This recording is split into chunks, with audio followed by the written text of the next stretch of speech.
He said, what do you think you're doing? He said, I'm in my garage.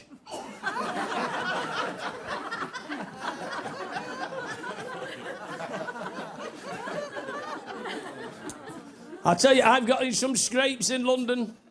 Oh, I'll never forget being in Wembley one day. It was in the centre of Wembley. I'm being a Man City fan. We don't get to Wembley often, so I thought I'd go. Shut up, Doug. But, excuse me, what it was, we're at Wembley, and there was thousands of people in the centre of Wembley, and this fellow was giving leaflets out. But I noticed he wouldn't give anybody black a leaflet. And I thought, that's a bit odd. So I sat down on a bench, and after an hour, anytime somebody black come up, he wouldn't give him a leaflet, but he would give the leaflet to anybody else. So I thought, I'm not having this. Now, you're going to have to forgive me. I walked over to him and I went like this. I put my fist up and his head jumped at my fist. So, as his head connected with my fist, he was out cold on the floor. So I thought, well, I'm having a leaflet now. So I bent down on the floor, picked the leaflet up and read it, and the leaflet said, 25% off all sunbeds.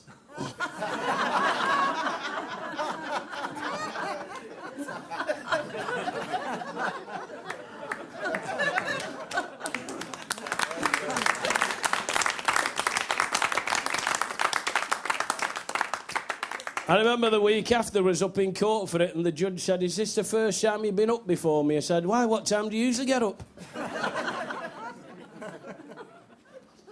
I went down the dole office. I said, I want a job. Woman said, what do you do for a living? I said, I'm a comedian. She said, how much money have you got in the bank? I said, 45 million. She said, you're joking, aren't you? I said, you started it. She said to me, what was your last job? I said, prefect. Sent me for a job as a train driver. Couldn't believe it. So what it was, I went to this station and this woman interviewed me. She said, right, she said, you're coming in on the train. She said, and the gentleman at the signal box, his phone is broke. What would you do as a train driver? I said, I'd use my phone to phone the fella at the next signal box. She said, very good, you're thinking. She said, what if the gentleman at the next signal box, what if his phone was broke? I said, I'd phone my brother. She said, why, what would your brother do? I said, nothing, but he's never seen a train crash before. Strange. And you know, ladies and gentlemen, I'm going to confess something to you now. Being a Manchester City fan, I'm a true City fan. I followed them through thin. She's supposed to laugh because you can't follow them through thick because they've not won much, but it doesn't matter anyway. And let me just check. Have we any Leyton Orient fans in? No. Is there anybody in? Tell me some teams you support. Crawley Town. Crawley Town. Oh, they should have won the other week, shouldn't they, against Man United? Is there any Man United fans in? Yeah. Well, I thought they'd be United fans. We're not in Manchester.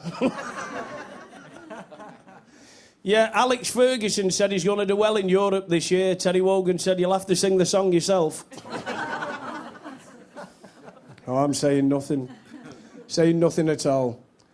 But you know, what I'd like to do, ladies and gentlemen, what I'd like to do, can I just step down into the audience a bit? And let me just step down there. Sir, this gentleman over there, you don't mind if I borrow your glasses, do you? Thank you. Can borrow your glasses, thank you. Thank you, sir, yeah. Sorry. I'm going to do a visual impression now. You're not going to see this.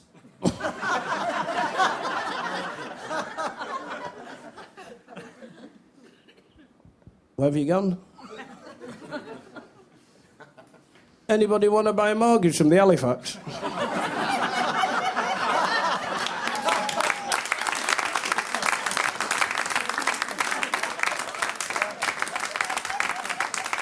Don't believe it, no black man dances like that.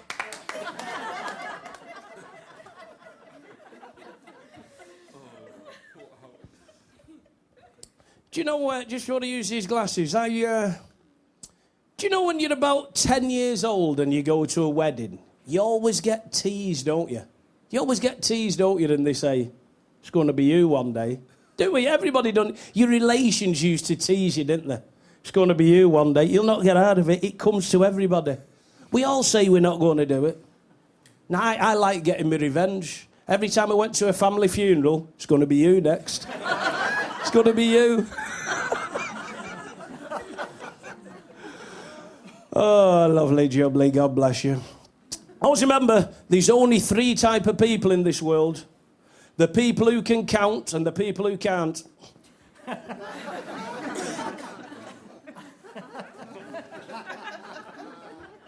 Still trying to... I actually phoned the swine flu helpline. I was on half an hour. All I could hear was crackling.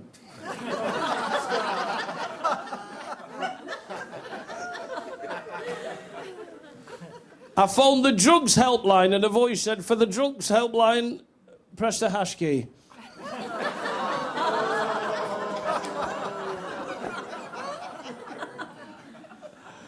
Oh, lovely jubbly. And you know, a fella next door to me's just got one of them pit bull terriers. I don't like them. Bit nasty dogs, aren't they? Very nasty. And you remember many years ago when the Tories was in power, Norman Tebbit come out with a great idea. He said, what we'll do with pit bull terriers, pit bull terriers, to identify them, he said, we'll tattoo them all. Don't you think they look hard enough? Bull terriers walking around with love and hate on each paw.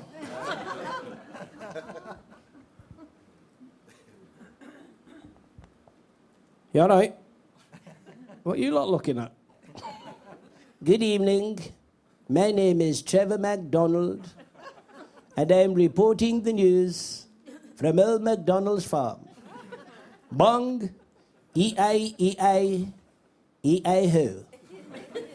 It was reported today that Hackney police station was broken into. Thieves took all the toilets and all the fittings. A spokesman for the police said, as of yet, we have nothing to go on.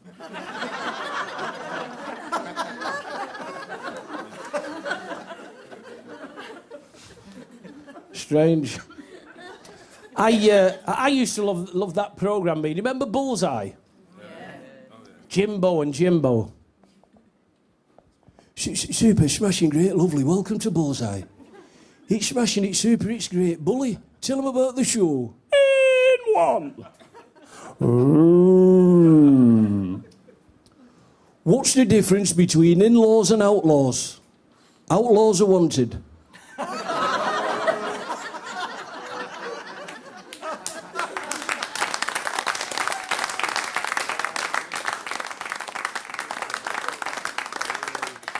Smashing, super, lovely, great. It's over to you, Nelson Mandela.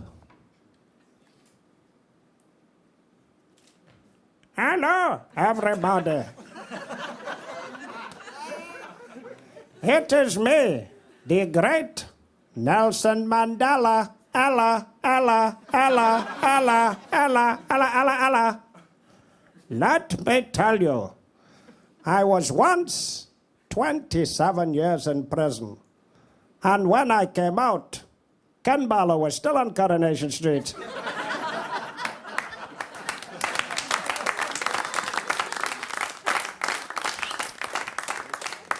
Anybody see that big tram crash in Coronation Street? Yeah, no wonder they all died. I mean, think about it. Tram crash was on Monday, they never brought the ambulances till Wednesday.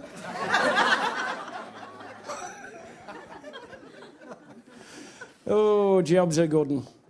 And, do you know, I work a lot on the sporting dinner scene, and you tend to work with, like, a lot of boxers. And some of the boxers have a bit of a lisp. I never mention it to them. But what about him, Mr. Christopher Livingstone Eubank?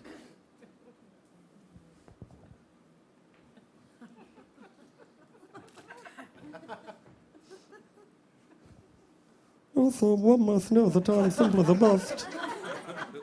Because one must know that I'm a boxer, you know, because the audience is not as good as me, because I'm better than the audience, because I'm a boxer and they're not, you know.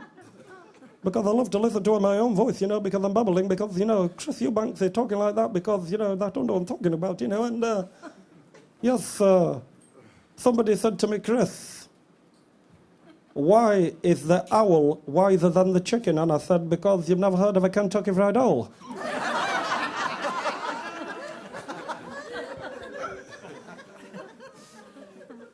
I know the nicest man you could ever meet, Big Frank Bruno. What a lovely man is Big Frank, God bless him. I said to him the other week, I said, Frank, I remember when Frank fought Mike Tyson, you know, and Frank went back to his corner, and Frank's trainer said, Frank, how many fingers have I got up? And Frank said, has he hit you as well? I've done a bit myself, 22 fights, 21 knockouts, and then I won one.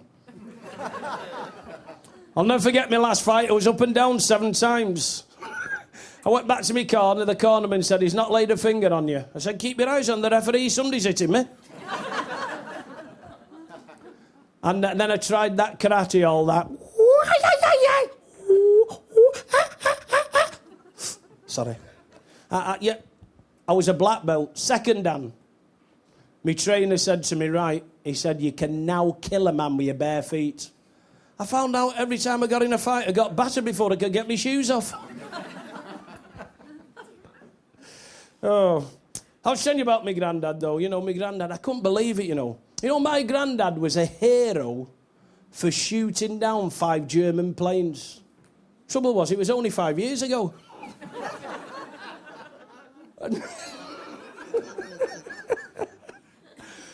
The other week, I couldn't believe it. I went round his house and I said, what are you doing, Grandad? He said, I'm doing this big jigsaw puzzle. He said, I'll make the pieces fit. I said, Grandad, put the cornflakes back in the box.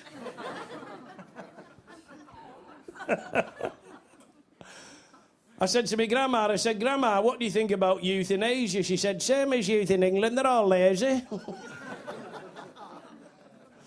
Oh, lovely jubbly. God bless each and every one of you.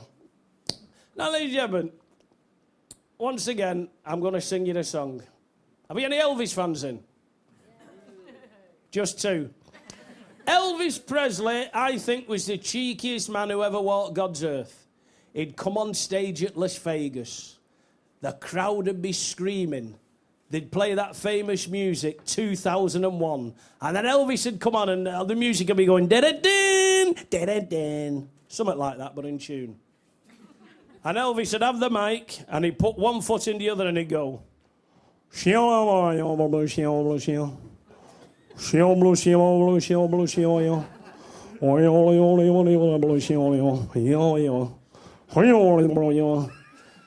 that, then he'd have the cheats to start singing, when no one else can understand me. Anyhow, Stevie Wonder was talking to Tiger Woods at a big American celebrity bash. Stevie said, Tiger, you've shamed America. He said, you've had women everywhere. He said, I thought you was a family man. He said, your image has been a fraud. He said, not only that, he said, I don't believe you're a good golfer neither. He said, I think Trevino was better than you, Nicholas Palmer. He said, in fact, he said, I'm going to tell you something, Tiger. I could beat you at golf. That's how good you are. Tiger Woods started laughing. Stevie Wonder said, don't laugh at me. He said, I've got £10 million in the bank from Tamla Motown. You've got 50 billion. He said, I'll bet you my 10 million, v your 50 billion, I can beat you at golf. Tiger Woods shook his hand. Stevie Wonder said, right, you're on.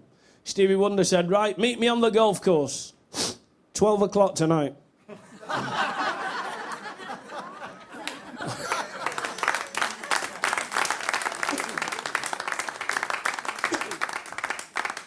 I mean, I don't want to cause any offence, but I find the American culture very, very strange. I was up in Blackpool, very near where I live, and I'm talking to this American gentleman. He said to me, what's that building over there? I said, that's Blackpool Pleasure Beach. He said, how long did it take to build that? I said, 2 years. He said, we built Disneyland in 2 years, 10 times as big. I thought, we're off. He points over to the Hilton Hotel. He said, how long did it take you to build the Hilton Hotel? I said, 2 years. He said, we built the Hilton in Vegas 2 years, 20 times as big. Anyhow, he pointed over to Blackpool Tower. He said, what's that? I said, I don't know. You weren't there this morning.